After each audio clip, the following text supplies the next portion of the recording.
전국의 시청자 여러분, 버섯밥담 스님의 술술 풀립니다를 시작하겠습니다. 우리 다 같이 인사하겠습니다. 완전히 술술 풀립니다. 네, 오늘은 여러분들께 고부간의 갈등을 현명하게 해결하는 방법에 관해서 말씀을 드리겠습니다. 우리가 아들을 25년, 30년 이렇게 키워가지고 아들을 장가를 보내가지고 며느리를 얻어요. 그러면 시어머니 되시는 분이 내 아들을 평생 책임져 줄 고마운 며느리, 내 아들의 아내 이렇게 생각 안 하고 네 아들을 뺏들어간 원수 하면서 그때부터 괴롭히기 시작하는 거예요. 그런 게 참 많이 있습니다. 그래서 사성질생이란 말이 있습니다. 성질을 죽여야 산다. 성질을 죽여야 산다. 그래서 고부 갈등을, 즉 시어머니와 며느리의 갈등을 어떻게 해결해야 될 것인지 이 화를 들어보고 여러분들이 판단을 하시고 참조를 하시면 굉장히 도움이 될 겁니다. 재미난 이야기 한 가지 하겠는데요. 여러분들 꼬마 신랑 영화 한 40년 전에 어마어마하게 히트한 꼬마 신랑 영화 알지요?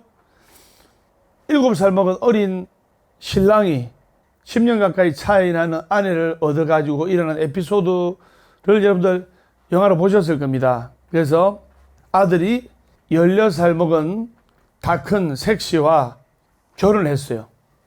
한마디로 연상연하 커플 아닙니까? 맞죠? 7살 먹은 아들, 그 다음에 16살 먹은 다 큰 며느리, 그리고 홀어머니, 즉 신랑의 어머니 홀어머니를 모시고 같이 살고 있었어요. 근데 이 홀어머니는 7살 된 아들이 여전히 품 안의 자식 아닙니까? 여러분 7살 아들이면 애기 아닙니까? 품 안의 자식인데 그 품 안의 자식이 색시가, 즉 며느리가 들어오고 나서 그 어머님의 입지가 너무나 좁아져서 항상 불평불만이 가득했어요. 누구한테 불평불만이 가득했느냐? 바로 며느리한테 불평불만이 가득했어요. 근데 이 철딱선이 없는 7살 어린 꼬마 신랑은 자기 친어머니 보는 앞에서도 늘 자기 부인 색시한테 따라다니면서 아기처럼 행동하는 거예요. 그러니까 그 아기처럼 보채는 것을 보듬어주고 따독거려주고 해야 될 사람이 어머니인데 어머니가 그러지 못하고 며느리가 그러니까 눈에 쌍불을 켜는 거예요. 그게 또 며느리대로 철딱선이 없는 신랑 때문에 너무너무 스트레스 많이 받는 거예요. 그래서 맨날 쫄래쫄래 따라다니면서 보채면서 이것도 해달라 저것도 해달라 놀아달라 보채면서 괴롭혔어요. 꼬마 신랑하고 아내하고 길을 갔는데도 어머니가 옆에서 지켜보고 길을 걷는데 꼬마 신랑이 아내 보고 색시야 내 다리 아파 업어줘. 그거를 홀어머니가 보려고 하니까 얼마나 질투가 나겠어요. 그러면서는 부엌에서 색시인 며느리가 앞치마 해가지고 홀어머니께 음식 드릴 것을 장만해가지고 찜도 굽고 반찬도 이렇게 만들고 있는데 7살 꼬마 신랑이 손도 안 씻고 와가지고 김치도 집어먹고 전도 집어먹고 막 밥도 그냥 손에 들어가지고 입에 갖다 대기 일쑤였고, 그리고 꼬마 신랑이 제일 좋아하는 게 누룽지 없다고 맨날 색시야 누룽지 먹고 싶어 색시야 내 누룽지 줘 하면서 누룽지 타령이고 이러니까 이 색시는 신랑 때문에 스트레스를 너무나 많이 받고 화가 딱 차 있는 거예요. 그래가지고 어머니 나가시 마라. 내가 우리 신랑 본때를 한번 보여주겠다. 버르장머리를 한번 고쳐야 되겠다. 이래서 어머님이 얘가 내 이웃 동네에 볼 일이 있어서 좀 갔다 올 테니 너희 남편 잘 모시고 누룽지 챙겨드리라니까 내 어머님 하는 것은 옛날에 시골집은 처마가 낮았거든요. 처마가 낮았는데 시어머니가 나가가지고 저 동구바깥까지 쳐다보고 뒷모습이 안 보이자 새색시가 화가 차가지고 그전에는 여보 당신 하다가 화가 너무 차서 야 인마 너 이리 와 해가지고 7살 가볍잖아요. 달랑 들어가지고 헛간 지붕에 던져버렸어요. 근데 옛날에는 아까 언급했다시피 시골 헛간은 고개를 숙이고 출입해야 할 정도로 낮았잖아요. 근데 무슨 일이 생겼는지 마치 같은 시어머니가 이웃 마을로 가면서 돌아온 거였어요. 아가 내가 배터리 물건이 있어서 가지러 왔다. 큰일 났어요 안 큰일 났어요? 꼬마 신랑은 지붕 위에 올라가 있고 그 꼬마 신랑의 어머니 시어머니는 오셨고 그 며느리가 홧김에 꼬마 신랑을 지붕 위로 던졌는데 등에 식은땀이 나는 거예요. 식은땀이. 이 광경을 본 시어머니가 아들아 너 지붕에 왜 올라가야 돼 지붕에. 내가 너를 키울 때 한 번도 지붕에 올린 일이 없는데 지붕에 올라가 있니. 그러니까 며느리가 돌아버려 안 돌아버려요. 돌아버리잖아요. 그래가지고 신랑이 시어머니한테 고자질 할까봐 등에 식은땀이 나고 이마에 땀방울이 흘러댈 정도로 긴장하고 있었는데 꼬마 신랑이 지붕에서 섹시야 섹시야 크로막 따줄까 자그로막 따줄까 섹시야 섹시야 어쩔까 하니까 그 며느리가 머리에 식은땀을 닦으면서 네 서방님 크로막 따주세요. 이 광경을 본 시어머니가 오해가 풀렸어요 안 풀렸어요? 내 아들이 꼬마 신랑이지만 그래도 이렇게 남편 노릇을 하는구나. 그래서 기분 좋게 마시러 갔어요. 며느리가 정말 시어머니한테 큰 구박을 맞을 위기였지만 어린 신랑이지만 이 꼬마 신랑의 지혜로 이 위기를 넘길 수가 있다 이 말입니다. 어린 꼬마 신랑이지만은 이 꼬마 신랑의 지혜와 총명으로 위기를 넘길 수가 있다 이 말입니다. 그래서 그 이후로는 이 색시가 꼬마 신랑을 어리다고 무시하지도 않고 이 꼬마 신랑이 비록 나이는 어리지만은 그날 이후로 어엿한 남편으로 대했다는 그런 이야기가 있습니다. 신랑이 비록 나이가 어리지만은 두 여자 사이에 어머니와 아내의 두 여자 사이의 교묘한 심리 상태를 지혜롭게 잘 파악해서 화목한 가정을 이루었다는 그런 이야기가 있습니다. 두 번째 이야기입니다. 시골 어느 집안에 사이가 말할 수 없이 나쁜 시어머니와 며느리가 살고 있었어요. 얼마나 시어머니하고 며느리가 사이가 안 좋았냐면 그냥 원수보다도 더 원수야. 둘 중에 하나가 즉 시어머니하고 며느리 둘 중에 하나가 죽거나 집을 나가야 한 명이 나가거나 한 명이 눈에 안 보이거나 한 명이 죽어야 해결이 될 정도로 사이가 안 좋아. 그러니까 아들이자 신랑인 이 남자가 얼마나 가운데서 괴롭겠어요. 이러지도 못하고 저러지도 못하고. 그냥 남편이 하루는 아내를 불러가지고 조용히 이야기를 했어요. 여보, 당신과 어머님 중 둘 중에 한 명이 죽어야 이 고부간의 갈등이 해결이 날 듯하오. 내 입장에서는 어머님은 살 만큼 사셨고 그래서 젊은 당신이 더 오래 살아야 되고 많이 사신 어머니가 돌아가시는 게 좋을 듯하오. 그래서 내가 어느 유명한 스님한테 비방을 배워서 내가 지금부터 어머니가 빨리 돌아가시게끔 그 비법을 알려드릴 테니 그렇게 할 수 있겠소 하니까 며느리가 시어머니 빨리 죽는다 하니까 좋아가지고 여보 당장 가르쳐줘. 어머니 빨리 돌아가시기만 한다면 내가 뭐든 다 하겠어요. 당장 가르쳐주세요. 그래서 신랑이 말하기를 오늘부터 100일 기도하는 마음으로 내 말을 잘 들어야 돼요.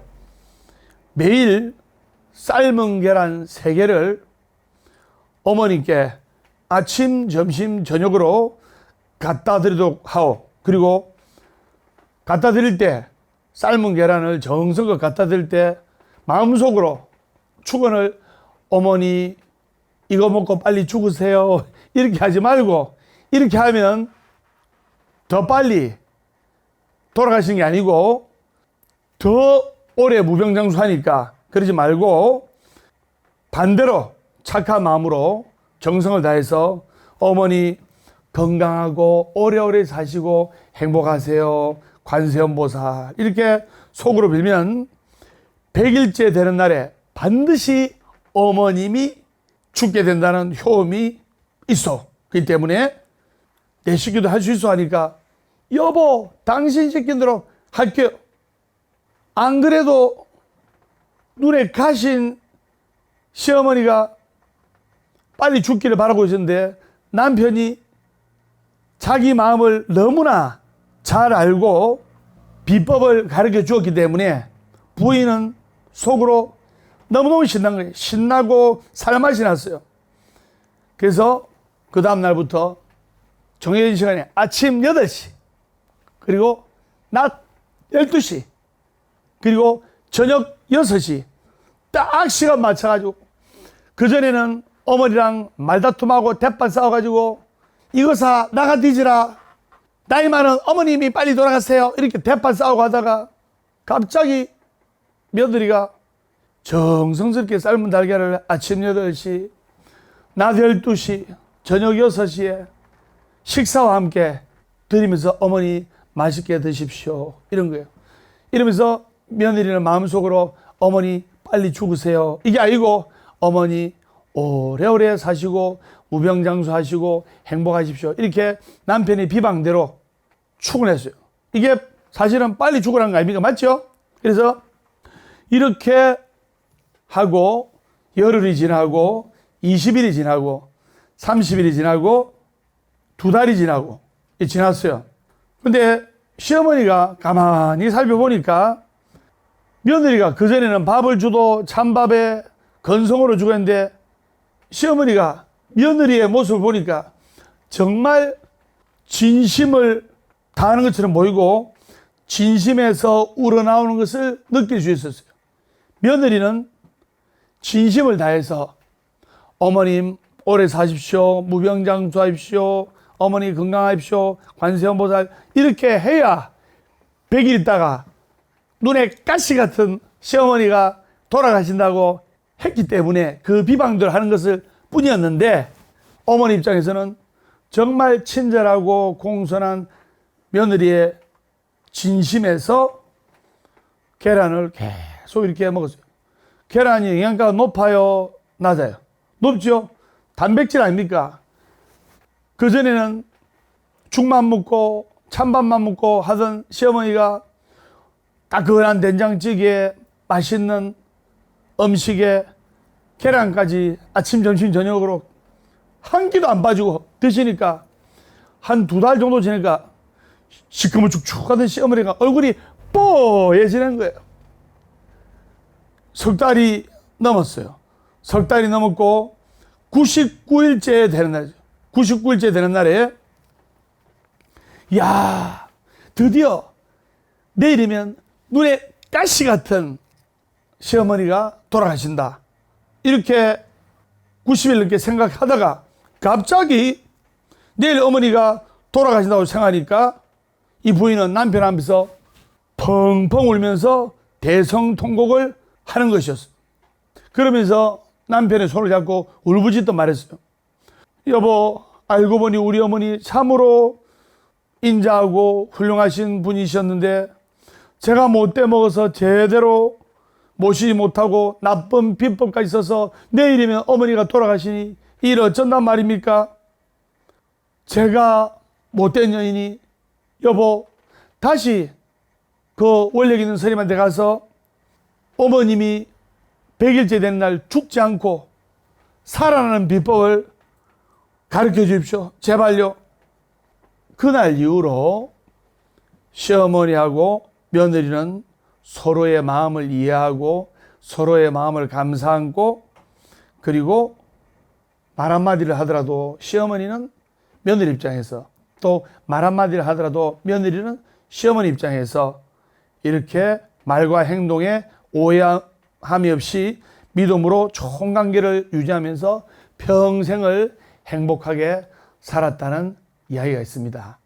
사실 이 시어머니하고 며느리 이 이야기는 며느리가 시어머니는 밥도 안 챙겨주고 밥 챙겨주면 찬밥 주고 하니까 시어머니가 동네 안 좋게 하니까 또 들리는 소문이 동네 아주머니나 또 동네 어르신이 그 며느리를 보면 니는 하나뿐이 없는 시어머니한테 왜 그렇게 서름을 주고 불효하느냐 못된 것 이런 말 들으니까 악순환으로 며느리가 더 열받잖아. 더 열받으니까 찬밥에서 며칠 지난 찬밥 주고 이랬는데 아이 며느리가 시어머니 어머니 빨리 죽으세요 이런 마음으로 했지만은 정성을 다해가지고 어머님을 모시니까 어머님이 영양실조로 혈색도 안 좋고 검버섯도 피고 하시던 어머님이 얼굴이 뽀해지고 살이 보동보동 찌고 해서 경로당에 가가지고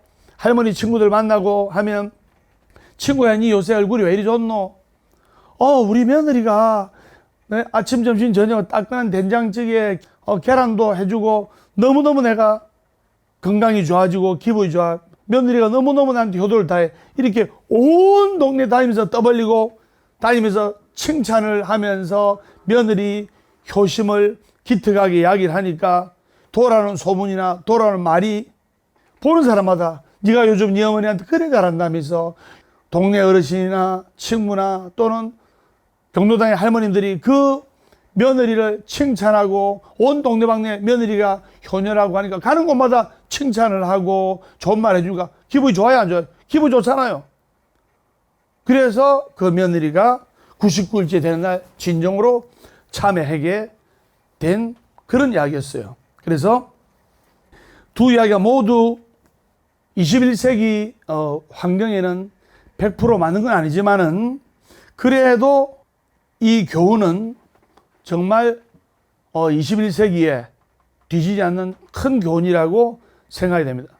요즘 핵가족 시대라 가지고 시어머님 안 모시고 사는 시대가 도래했지만은 다 떨어져서 살고 하지만은 그래도 이 고분의 갈등은 아직도 심해지고 있다고 해도 과언이 아닙니다.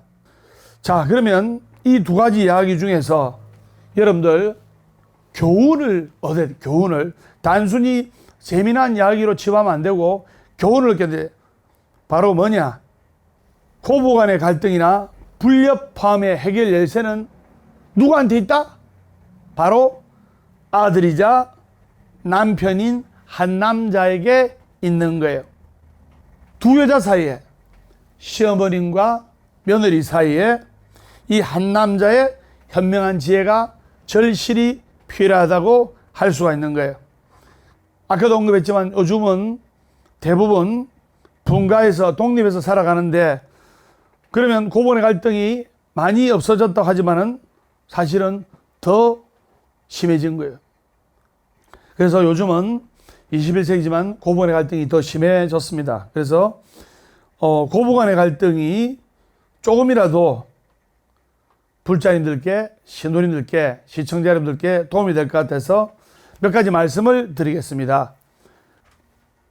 바둑이나 장기를 두는 사람보다 옆에서 서가지고 훈수 두는 사람이 더 정확하게 보이는 거예요. 그리고 축구장에서 선수들이 뛰는 것보다 앉아서 보는 감독이 더 정확하게 객관적으로 볼 수가 있는 거예요.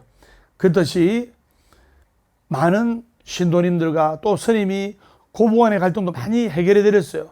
그래서 축구 감독처럼 객관적으로 볼 수가 있고 객관적으로 말씀드릴 수가 있는 거예요. 그래서 스님 나름대로 이제 고부간의 갈등을 이제 해결하는 방법을 말씀드리면, 첫째, 중간에 낀 한 남자의 현명한 지혜가 필요하다 말입니다.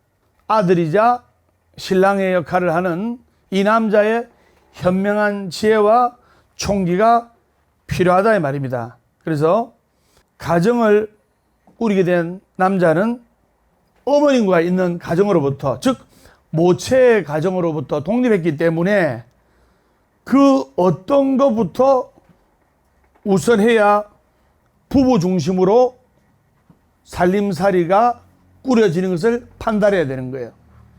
즉 뭐냐, 어머니로부터 그 아들이 분리해서 아내를 맞이해서 새로운 가정을, 모체의 가정으로부터 새로운 부부의 가정을 이루기 때문에 남편은 부부 중심으로 새 살림살이를 꾸며가야 한다 이 말입니다. 근데 아들이 기가 팔랑귀가 돼가지고 엄마 말 들을 때는 엄마 편, 아내 말 들을 때는 아들 편, 이러니까 서로 시어머니가 내가 잘났니, 며느리가 내가 잘났니 해가지고 고부간의 갈등이 더 심해지는 거예요. 자, 둘째, 고부간의 갈등 해결하려면 시어머니가 많이 내려놔야 돼요. 새도 성장하면 어미새 곁을 떠나잖아요. 떠나듯이 20살 이상인 성인이 자식이 결혼하면 자기가 할 수 있는 역할은 다 끝났다고 생각하고 그 어머니는 아들에 대한 애착을 끊어야만 됩니다. 아들에 대한 애착이, 아들에 대한 집착이 곧 고부간의 갈등으로 이어지는 거예요. 그래서 아들에 대한 집착과 애착을 어머니가 놓을 때 고부간의 갈등이 해결될 수 있다 이 말입니다. 세 번째, 며느리 입장에서는 저 나이 드신 어머님은 남이 아니고 내가 사랑하는 남편을 낳아준 분이니 집착할 만하구나, 아들한테 애착할 만하구나, 이런 너그러운 마음을 가지면서 감사와 죄송함을 가진다 말입니다. 그리고 내가 시어머님께 하는 태도를 내 아이가 늘 지켜보고 있다고 생각을 해야 돼요. 내가 하는 모습을 내 아이가 지켜보고 있다고 생각을 해야 되기 때문에 시어머님한테 더욱더 친절하게 따뜻하게 며느리로서는 시어머니를 잘 모셔야 한단 말입니다. 고부간의 갈등이 없다면 당사자들은 성인군자는 다름없는데, 그래서 우리가 소유욕과 그리고 집착을 적당히 컨트롤해서 살아가야 분쟁도 없고 싸움도 없고 평화스러운 가정이 되는 거예요. 그리고 가장 중요한 사실은 부부간에 신뢰와 사랑이 확고히 있어야 돼요. 즉 남편이 아내가 어떤 생각을 들게 만드냐면, 우리 남편은 내보는 데서 어머님한테 어머니 편을 들고 하더라도 나를 더 사랑하고 아내인 나를 더 믿어주는구나, 이렇게 아내가 남편에게 확실한 사랑과 확실한 신뢰를 느끼면 아내가 삐지도 않고 고부간의 갈등이 생기지가 않는다 이 말입니다. 그렇기 때문에 오늘 고부간의 갈등 해결 방법에 관해서 말씀드렸고, 무엇보다도 어머니와 며느리의 갈등은 바로 아들이자 신랑인 남자하기 나름이다. 남자는 여자하기 나름이 아니고 고부간의 갈등은 남자하기 나름이라는 것을 아셔야 됩니다. 완전히 술술 풀립니다.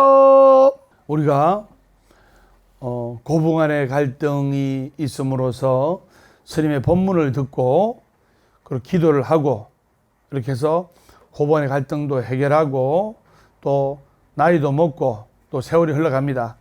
근데 우리가 나이 들면서 누구나 며느리가 시어머니가 되고 또 자제분들이 또 커서 며느리가 되고 그 또 며느리가 시어머니가 되고, 즉 다 나이를 먹고 또 인생의 황혼기에 접어들어 가지고 아이고 내가 조금 더 잘 살았으면, 즉 남녀노소 누구나 나이 들어 가지고 인생이 70, 80, 90 되었을 때 후회하는 일들이 있다 말입니다.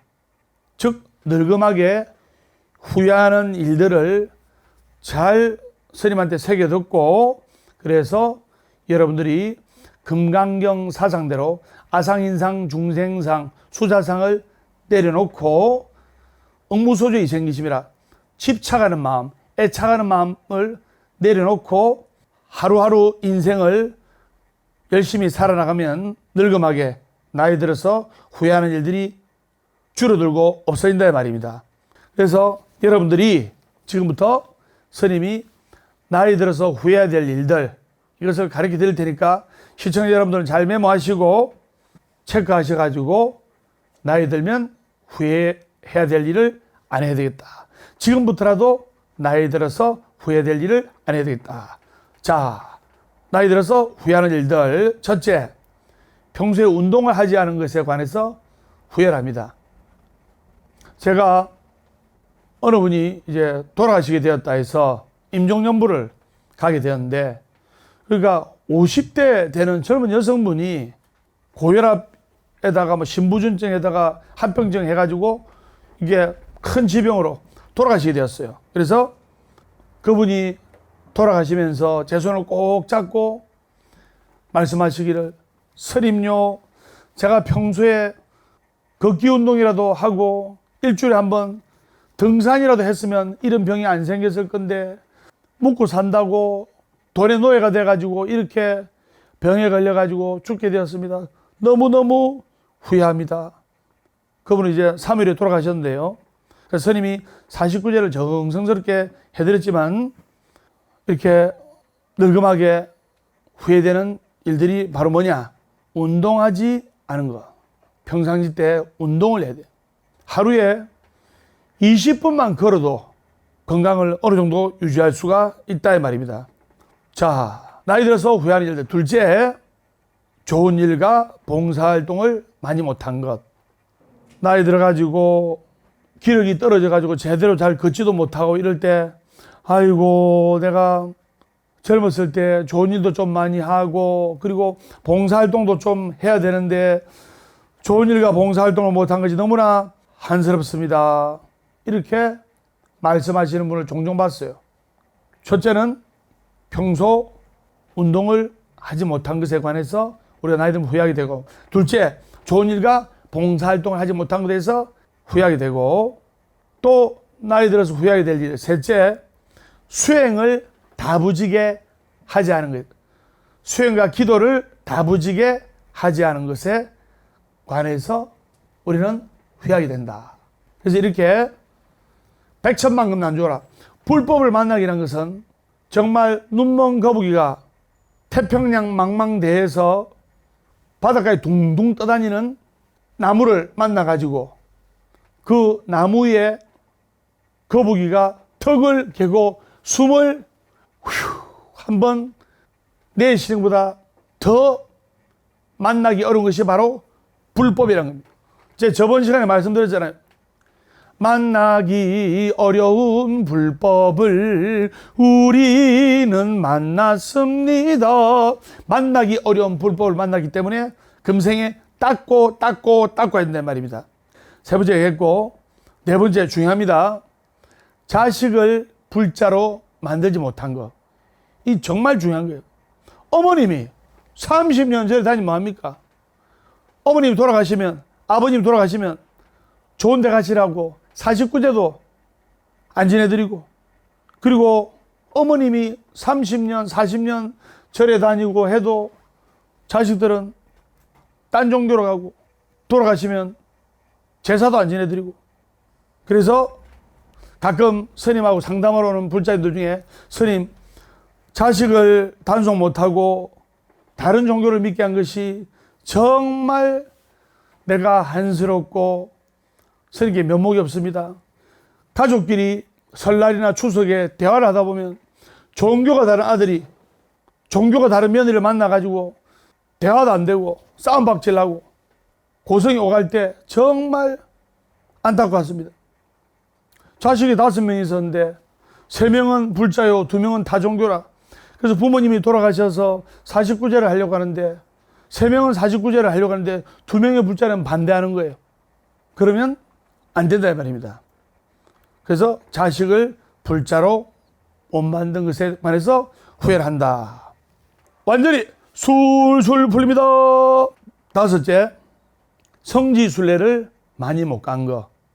여러분들, 스님은 한국에도 웬만한 절은 다 갔다 왔어요. 여러분들, 스님과 같이 108산사 순례 갔다 올 때 얼마나 좋았어요. 맞죠? 여러분들, 바켓리스트를 딱 적어가지고, 목록을 해가지고, 한국에서라도 명산대찰 스님과 같이 가서 기도하고, 순례하고 하면 좋은 촉이 된다 이 말이에요. 그래서 나이 들어가지고 70, 80대가 기력이 떨어져가지고 저는 대부분 산에 있잖아요. 성제 순례를 많이 다니지 못한 것에 관해서 너무나 힘들어하고 괴로워한다. 많은 불자들이 한 80대 가지고 스님요 내가 봉정하면 안 갔다 와야 되는데 지금 늙어가지고 이제 가지도 못하고 지금 봉정하면 길이 많이 좋아졌지만 30년 전만 해도 봉정하면 그냥 올라가는 게 기도예요. 올라가서 기도하는 게 기도가 아니고 산 넘고 물 건너 바지 거지가지고 장단지다 올려가지고 시냇물도 건너고 그냥 올라가는 게 기도예요. 그렇게 땅을 치고 후회하더라. 자, 6번째, 더 많이 배우지 못한 것에 후회를 한다. 조금 더 배울 걸 하면서 여러분들 지금 스님한테 얼마나 많은 마음 공부를 배우고 금강경을, 지장경을 공부를 하고 합니까? 여러분들 지금 스님께 듣는 법문은 인생의 지름길, 즉 행복으로 가는 지름길, 인생의 내비게이션이에요. 그래서 더 많이 배우지 못한 것에 관해서 후회한다. 배우는 고통은 잠깐이지만은 못 배우는 고통은 영원한 거예요. 7번째, 부처님 정법을 일찍 만나지 못한 것에 관해서 후회한다. 부처님 정법을 조금이라도 일찍 만난 것이 큰 축복이라는 것을 아셔야 됩니다. 8번째는 인생이 길다고 착각하는 것에 관해서 후회를 한다. 인생이 얼마나 짧아요. 돌아서면 그냥 50이고 돌아서면 60이고 지금 한 해 시작된 지가 엊그제 같은데 벌써 중반기로 향하는 거잖아요. 우리가 10대 때는 보면 아이고 빨리 어른이 되고 싶고 빨리 어른이 돼가지고 멋진 옷도 입고 싶고 좋은 옷도 입고 싶고 했지만은 나이가 들어갈수록 여러분들 인생을 살아가는 나이의 속도가 20대는 20km예요. 별로 빨리 안 다녀. 30대는 30km. 차의 속도를 비하면 40대는 40km. 50대는 50km. 60대는 총알이야. 60km. 70대는 70km. 돌아서 정신 차려보니까 70이에요. 자, 그래서 8째, 삶이 길다고 착각한 것. 자, 그리고 9번째, 자식과 평소에 소통하지 못한 것. 평소에 자식과 소통 못 해가지고 원수가 돼가지고 10년, 20년 연락 안 하고 그래가지고 나이 들어가지고 외로워가지고 그런 부모님들이 생각보다 많이 있습니다. 그리고 10번째, 기회가 왔을 때 머뭇거려 놓친 거. 기회가 왔을 때 주다가 놓친 거. 사람에게는 좋은 운이 평생에 3번 좋은 운이 온다 했어요. 그렇기 때문에 좋은 운이 왔을 때 머뭇거리다가 놓치는 거예요. 우리가 마음속에 희망과 행복을 가지고 열심히 기도 정진하면 반드시 좋은 운이 오게 돼 있고 좋은 기회를 잡을 수가 있는 거예요. 그래서 마음속에 희망을 놓지 않아야 되는 거예요. 제가 설명하겠습니다. 살아있는 한 희망은 있다. 결코 포기하지 말고 기도하라. 괴로우면 기도하고 외로우면 염불하고 조용하면 참선 독경하라. 월요일은 원래 없고 화요일은 화가 나도 없고 수요일은 수시로 없고 목요일은 목이 터져라 없고 금요일은 금방 없고 또 없고 토요일은 토실토실하게 없고 일요일은 일 없어서 웃는다. 행복하기 때문에 웃는 것이 아니라 웃기 때문에 행복한 것이다. 어제는 바꿀 수 없지만 오늘은 만들어가는 것이다. 절대로 안 되는 것을 절대로 되돌아간다. 이것이 법이다. 완전히 술술 풀립니다. 10번째, 좋은 운이 왔을 때 머뭇거리다 놓친 것. 11번째, 술, 담배 끊지 못한 것. 나이 들어가지고 술, 담배로 인해서 병이 와가지고 후회하는 분들을 많이 봤다 말입니다. 그리고 12번째, 부모님이 영원히 언제까지라도 다 해줄 것이라고 생각한 거. 이거 진짜 나이 묻고 또 세금 들면 후회하는 거예요. 부모님이 언제까지라도 영원히 살아계셔서 다 해줄 것이라고 생각하는 거예요. 그리고 13번째, 진정한 친구를 두지 않은 것. 나이 들어서 후회한다. 그리고 14번째, 아내는 남편을 아내를 배려하지 않은 것. 그에 대해서 후회한다. 남편이 아내를 배려하지 않고 아내가 남편을 배려하지 않은 것에 대해서 후회하는 이야기를 간단하게 하겠는데, 옛날에 숫사자랑 암소랑 결혼했어요. 그런데 3년 있다가 이혼했어요. 그런데 이혼하면서 법정에서 신랑 사자는 나는 내 아내 소한테 최선을 다했다. 아내인 소도 나는 신랑인 사자한테, 내 신랑한테 최선을 다했다. 재판관이 어허, 둘이 조정이 안 되네요. 이혼하세요 하면서 땡땡땡 이혼시킨 거예요. 근데 보니까 왜 사자와 소가 이혼을 했는 거 보니, 사자는 소한테 자기가 아끼는 최고를 선물했어요. 뭘 선물했냐? 사자가 제일 좋아하는 고기를 초식동물인 아내 소한테 줬어요. 소가 먹어요, 못 먹어요? 못 먹잖아요. 소도 자기가 제일 아끼고 좋아하는 풀을 신랑인 사자한테 줬어요. 사자는 먹어요, 못 먹어요? 못 먹잖아요. 그렇듯이 사자는 풀을 못 먹고 소는 고기를 못 먹고, 그래서 이혼한 거예요. 즉 뭐냐, 둘 다 신랑 신부가 최선을 다했지만은 바로 무게중심을 아내한테, 남편한테 둔 것이 아니고 바로 무게중심을 자기 자신한테 둔 거예요. 아, 우리 신랑이 고기를 좋아하니까 고기를 줘야지. 우리 아내가 채식 위주인데 그러면 채소를 줘야지.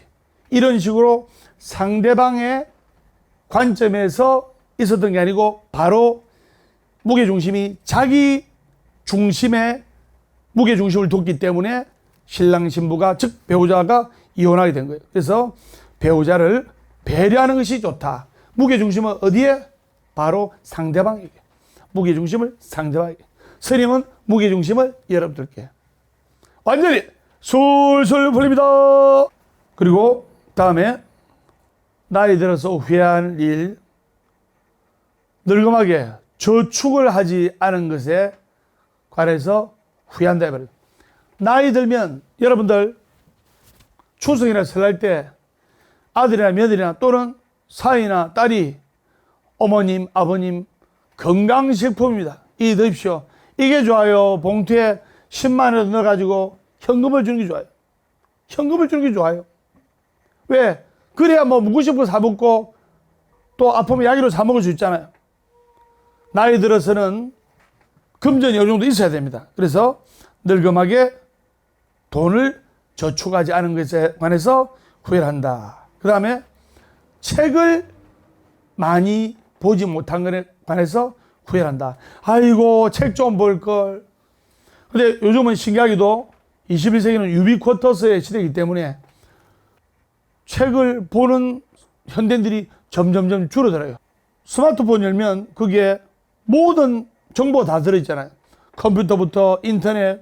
그래서 여러분들은 책을 많이 보시고, 그리고 법담 스님의 법문이라도 잘 듣고 법담 스님의 지혜의 법문이라도 잘 새겨들면 좋다 이 말입니다. 그래서 책을 많이 보는 게 좋기 때문에 책을 많이 보지 않은 것에 관해서 후회를 한다. 그 다음에 아이고, 다음에 하지, 내일 해야지, 이렇게 다음에 하지 하고 미뤘다가 못하게 된 거, 다음에 해야지, 나중에 해야지 미루다가 못하게 된 것을 후회한다. 그 다음은 효도하지 않은 것에 후회한다. 수욕적이 풍부되라.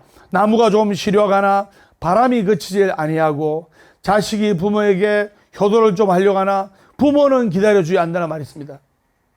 효도하지 않은 것에 관해서 후회한다. 그리고 평생 할 수 있는 취미를 가지지 못한 것에 관해서 후회한다. 여러분들 취미가 있어요. 취미. 선생님 취미가 뭔지 압니까? 108도량 보아서 짓는 거. 여러분들은 취미가 뭐냐? 기도하는 거. 그리고 순례 가는 거. 좀 있으면 이제 108산사 순례가 부활됩니다. 우리 108산사 순례 달 때 얼마나 좋았어요. 그래서 평생 할 수 있는 취미를 가지는 것이 좋다. 그리고 마지막으로 은혜를 입고서도 갚지 못한 것. 은혜를 입었는데 우리가 하나의 은혜를 입었으면 갚아야 돼요. 근데 은혜를 입고 갚지 못한 것이 우리가 늙음하게 나이 들어가지고 후회를 한다. 그래서 오늘 법담 스님이 부처님의 사상에 입각해서 고부간의 갈등을 해결하는 법, 그리고 나이 들어서 후회하는 일들에 관해서 법문을 했습니다. 그래서 여러분들이 술술 풀리는 법문을 듣고 지혜를 새겨서 고부간의 갈등도 다 해결되고 친어머니 친딸 이상으로 사이가 좋아지고, 그리고 여러분들이 열심히 기도 정진하셔서 인생에 있어서 후회하는 일이 없도록 수행 정진 하시기를 기원하면서 오늘 보서법담 스님의 술술 풀립니다. 다음 시간에 밝고 건강한 모습으로 뵙도록 하겠습니다. 우리 다 같이 인사하겠습니다. 완전히 술술 풀립니다.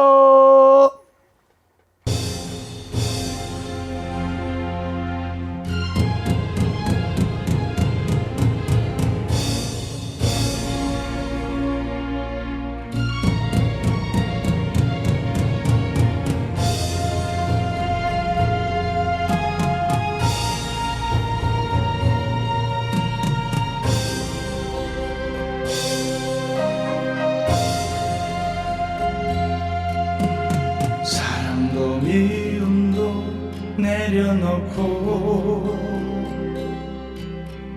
욕망과 탐욕도 내려놓고 청사는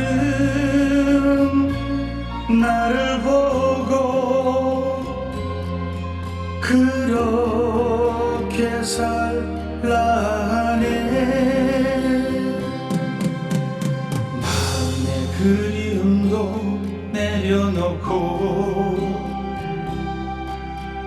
가슴에 쌓인 정도 내려놓고 물같이 바람같이 그렇게 살라네. 어쩌다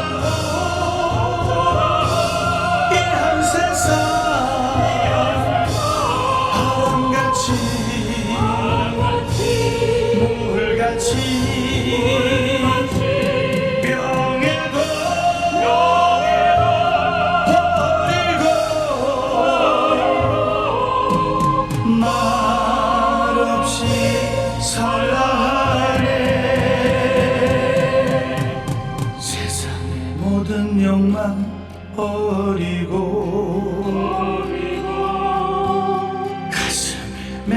맺힌 한도 버리고 바람은 나를 보고 그렇게 살라 하네.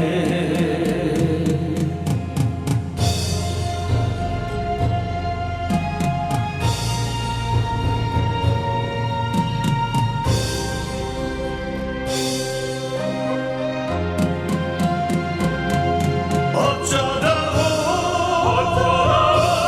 이 한 세상 바람같이 물같이 명예도 버리고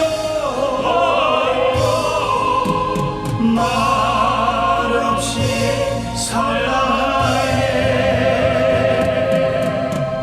세상의 모든 욕망 버리고 가슴에 맺힌 한도 버리고 바람은 나를 보고 그렇게 살라 하네.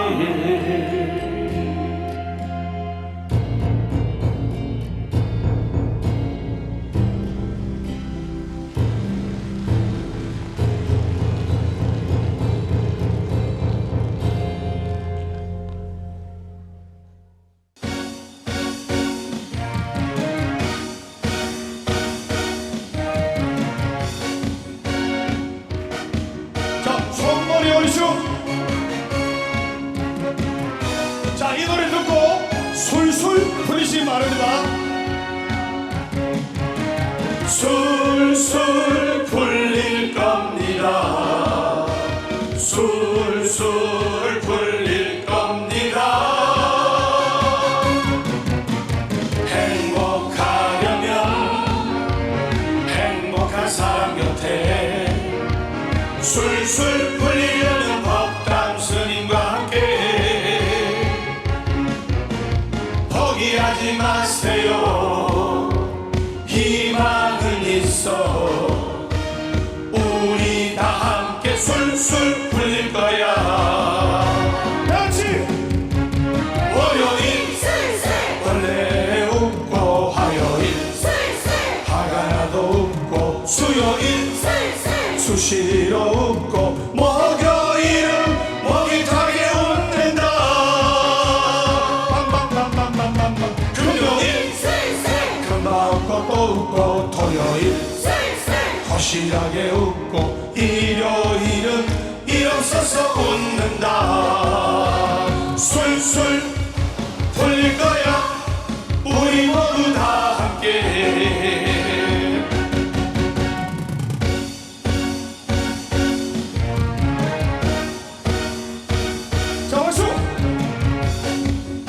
이 노래 들으시고 술술 풀리시고 안살포 하시고 찾으시길 기원합니다. 자, 크게 하겠습니다. 술술 풀릴 겁니다. 술술 풀릴 겁니다. 행복하려면 행복한 사람 곁에 술술 풀리려면 법당 스님과 함께 포기하지 마세요. 포기하지 마세요. 희망은 있어. 우리 다 함께 술술 풀릴 거야.